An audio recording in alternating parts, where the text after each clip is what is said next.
ప్రభునందు ప్రియమైన దేవుని బిడ్డలందరికీ శుభాభివందనాలు తెలియజేస్తున్నాను. ఆయుష్ ఆరోగ్యాన్ని ఇచ్చి ఉదయకాలంలో ప్రభును స్తుతించు భాగ్యాన్ని దయచేసిన దేవునికి స్తోత్రం కలుగును గాక. మీ అవమానమునకు ప్రతిగా రెట్టింపు ఘనత నొందుదురు. యెషయా గ్రంథం 61 అధ్యాయం 7 వచనం. ప్రార్థన. కృపగలిగిన మా తండ్రి, దయగలిగిన ప్రభా, నీకు వందనాలు, స్తుతులు, స్తోత్రాలు చెల్లిస్తూ ఉన్నాం.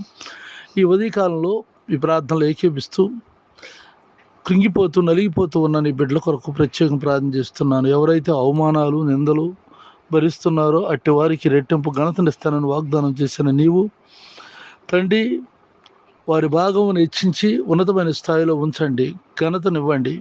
నీ వాగ్దానం వారి జీవితంలో నెరవేర్చండి. ఈ ప్రార్థనలు ఏకీపిస్తున్న ప్రతి బిడ్డను జ్ఞాపకం చేసుకుని దీవులతో నింపండి, కృపనుంచమని. అలాగే వారు చేస్తున్న వ్యాపారంలోను, వ్యవసాయం, ఉద్యోగాల్లోను, చదువుల్లోనూ నువ్వు తోడుగా ఉండండి. ప్రభా, నీకు వందనాలు చెల్లిస్తున్నాను. ఉద్యోగాలు లేని వారికి ఉద్యోగాలు దయచేయండి, సంతానం లేని వారికి సంతానం దయచేయండి, అనారోగ్యం లేని వారికి ఆరోగ్యం దయచేయండి. వారి ప్రతి అవసరతలు అక్కర్లు తీర్చి దీవెనలతో నింపమని, నీ కృపలో వర్ధల చేసి కాపాడమని. అంతేకాక నా తండ్రి నాయన, నా తోటి సేవకులైనటువంటి వారిని నీ చేతులు ఎత్తిపట్టుకుని వారి పరిచర్యను దీవించండి. యేసునామమున నడుచున్నాను, ఆమెన్. తండ్రి అయిన దేవుని దయ, ప్రభువైన యేసుక్రీస్తు వారి కృప, పరిశుద్ధాత్మకు సన్నిధి నిత్యం తోడై ఉండుగాక. Amen, amen.